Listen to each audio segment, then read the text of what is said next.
इस फिल्म की कहानी एक बी नाम की बेबी सिटर के ऊपर है जो एक 12 साल के बच्चे के साथ घपाघप करती है। इसके बाद उन दोनों के साथ आगे क्या होता है ये आज हम इस वीडियो में देखने वाले हैं। फिल्म की शुरुआत में हम 12 साल की कॉल को देखते हैं जो बहुत ही डरपोक बच्चा होता है। कॉल को इंजेक्शन, स्पाइडर और ऐसी छोटी छोटी चीजों से बहुत डर लगता है जिससे यूजुअली लोग नहीं डरते और इसी वजह से कॉल को स्कूल के बाकी बच्चे भी बहुत परेशान करते हैं। कॉल के मॉम और डैड के बीच रिलेशनशिप अच्छी नहीं चल रही थी, इसलिए वो अपनी शादी को बचाने के लिए और अक्सर छुट्टियां मनाने के लिए होटल्स में जाकर अपना टाइम स्पेंड करते हैं। इन छुट्टियों के दौरान कॉल अकेला पड़ जाता था, इसलिए कॉल के पेरेंट्स ने उसके लिए एक बेबी सिटर को ढूंढ रखा था जिसका नाम बी था। बी कॉल की काफी टाइम से बेबी सिटिंग कर रही थी, इसलिए बी और कॉल काफी अच्छे दोस्त बन गए थे। बी के अलावा कॉल की एक बेस्ट फ्रेंड भी होती है जिसका नाम मेलेनी होता है और मेलेनी कॉल के पड़ोस में ही रहती है। अब एक दिन ऐसे ही कॉल के पेरेंट्स छुट्टियां मनाने और घपाघप करने के लिए आउट ऑफ टाउन जा रहे थे और बी को कॉल का ध्यान रखने के लिए बोला गया। स्कूल में मेलेनी कॉल को बताती है कि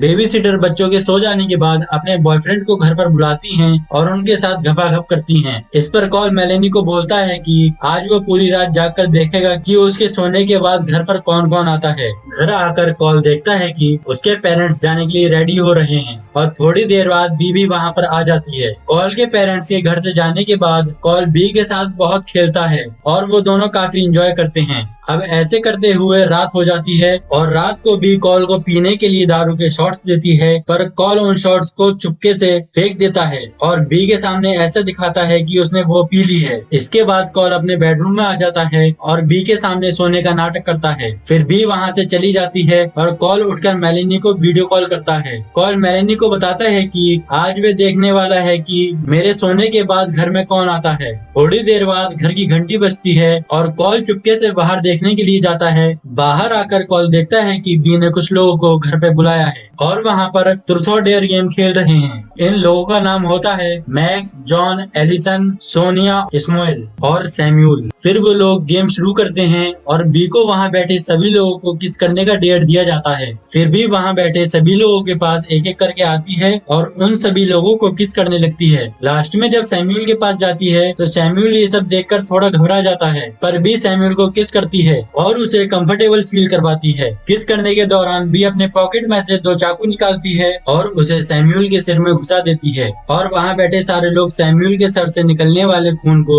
एक कप में इकट्ठा करने लगते हैं। फिर बी एक पुरानी किताब निकालती है और उसे ये डेविल बाइबल बताती है। बी बताती है कि दुनिया में सिर्फ यही आखिरी किताब बची है और किताब को पढ़ते वक्त उस पर बलि दिए इंसान का खून लगाना होता है और ऐसा करने से इस कमरे में जो भी लोग बैठे हैं उन सभी की इच्छा पूरी हो जाएगी। पर इस काम को पूरा करने के लिए उनको एक मासूम बच्चे का खून भी चाहिए और वो मासूम बच्चा और कोई नहीं बल्कि कॉल ही होने वाला था। अब कॉल ये सब चीजें देख रहा होता है और ये सब देखकर कॉल बहुत ही ज्यादा डर जाता है। फिर कॉल वहाँ से भागकर अपने कमरे में जाता है और अपने फोन से पुलिस को फोन करके सब कुछ बता देता है। इसके बाद कॉल खिड़की के पास आ जाता है और वहाँ से नीचे देखता है। दरअसल कॉल वहाँ से भागने का सोच रहा था और वहाँ से निकलने के लिए कॉल अपने कपड़ों को बांधकर एक रस्सी बना लेता है। फिर अचानक कॉल को बी के आने की आवाज सुनाई देती है और कॉल वापस अपने बेड पर जाकर सोने का नाटक करता है। फिर बी और उसके बाकी दोस्त कॉल के कमरे में आते हैं और एक इंजेक्शन लेकर कॉल का खून निकालने लगते हैं। कॉल को इंजेक्शन से डर लगता था पर यहाँ पर कॉल जैसे तैसे करके अपने आप को संभाल लेता है। फिर बी सबको बताती है कि उसने कॉल के शॉट्स में नींद की दवा मिला दी थी जिससे वह 8 घंटे तक सोता रहेगा। फिर सभी लोग वहाँ से चले जाते हैं और उनके जाते ही कॉल अपने बेड से उठता है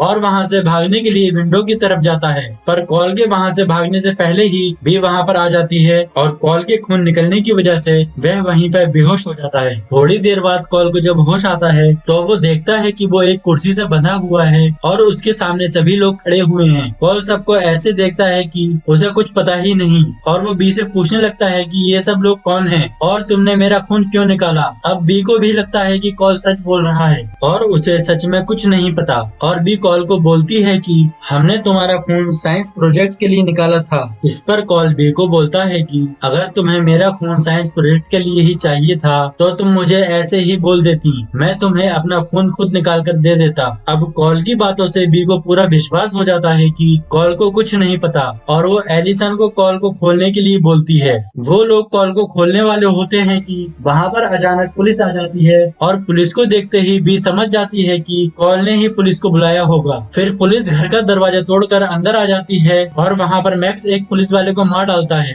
फिर भी दूसरे पुलिस वाले के पीछे आ जाती है और वो उसे भी मार डालती है। अब इन सब में एक पुलिस वाले के हाथ से गोली चल जाती है और वो गोली जाकर सीधा एलिसन के मोटे ऑरेंज पर लगती है और उसके एक बूब से खून आने लग जाता है। अब वो दो पुलिस वाले तो मर चुके थे और उनके वॉकी पर पुलिस वाले उनसे सिचुएशन के बारे में पूछ रहे थे और इनका रिप्लाई सिर्फ पुलिस कोड में ही दिया जा सकता था और इनके बारे में सिर्फ कॉल को ही पता था, क्योंकि कॉल हमेशा से एक पुलिस अफसर बनना चाहता था। फिर भी कॉल से सही कोड के बारे में पूछती है और मैक्स उन कोड को बताकर पुलिस वालों को बताता है कि यहाँ पर सब कुछ ठीक है। इस सभी के दौरान कॉल चुपचाप अपने हाथ पर बंदी रस्सी को काट लेता है और अपने बेडरूम की तरफ भागता है। कॉल को पकड़ने के लिए जॉन भी उसके पीछे भागता है और जैसे ही जॉन कॉल के पास पहुँचता है तो कॉल उसे धक्का देकर ग्रिल से नीचे फेंक देता है। जॉन जैसे ही नीचे आकर गिरता है उसकी गर्दन एक नुकीली ट्रॉफी पर घुस जाती है और वहीं टपक जाता है।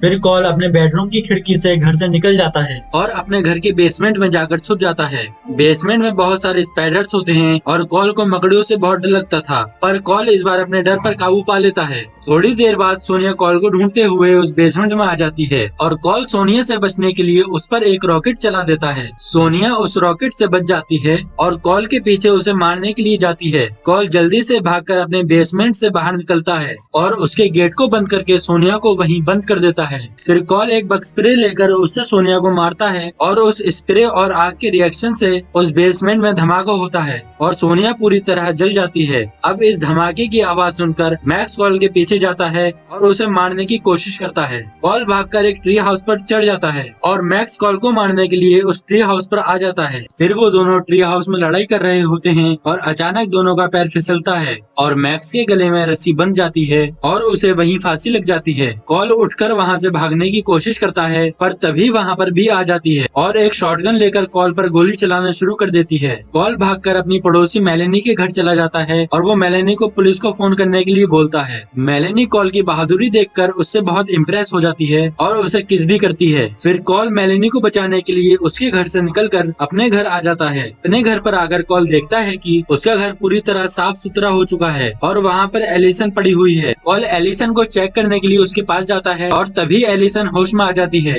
और कॉल पर हमला करने लगती है। एलिसन जैसे ही कॉल को मारने के लिए उसके पास आती है तभी वहाँ पर बी आ जाती है और अपने शॉटगन से एलिसन का सर उड़ा देती है। फिर बी कॉल को मारने के लिए उसके पास आती है और तभी कॉल बी की बुक को उठाकर उसको जलाने की धमकी देता है। ये देखकर बी डर जाती है क्योंकि उसके पास सिर्फ एक बुक ही थी, इसलिए बी कॉल को नहीं मारने का प्रॉमिस करती है। बी कॉल को बताती है कि उसने इस बुक का कई बार इस्तेमाल किया है और इस बुक से उसकी कई इच्छाएं पूरी भी हुई हैं। बी कॉल को ये भी बताती है कि वो पहला बच्चा नहीं है जिसने उसे फंसाया है, बल्कि बी इससे पहले बहुत सारे बच्चों का इस्तेमाल कर चुकी है। फिर भी कॉल को बोलती है कि अगर तुम पुलिस को बुलाकर ये बताओ कि ये सभी लोग तुम्हें मारने के लिए आए थे और इनसे बचाने में मैंने तुम्हारी हेल्प की है तो मैं ये शहर छोड़कर यहाँ से चली जाऊंगी। पर कॉल बी को बोलता है कि अगर तुम यहाँ से दूसरे शहर चली गयी तो वहाँ जाकर तुम दूसरे बच्चों का इस्तेमाल करोगी, और यह बोलकर कॉल उस बुक को जला देता है। फिर भी उस पर लगी आग को बुझाने की कोशिश करती है और तभी कॉल मेलेनी के डैड की कार को लेकर आता है और उसे अपने घर में ठोक देता है और भी उस कार के नीचे दब जाती है। थोड़ी देर बाद पुलिस वहाँ पर आ जाती है और तभी कॉल के पेरेंट्स भी वहाँ पर आ जाते हैं। अब सब कुछ ठीक हो चुका था। मेलेनी और कॉल एक दूसरे के करीब आ गए थे। कॉल ने अपने सभी डरों पर काबू पा लिया था और कॉल ने ये भी प्रूफ कर दिया था कि उसे अकेले रहने के लिए किसी भी बेबी सिटर की जरूरत नहीं है। और कुछ इसी तरह ये फिल्म यहाँ पर एंड हो जाती है।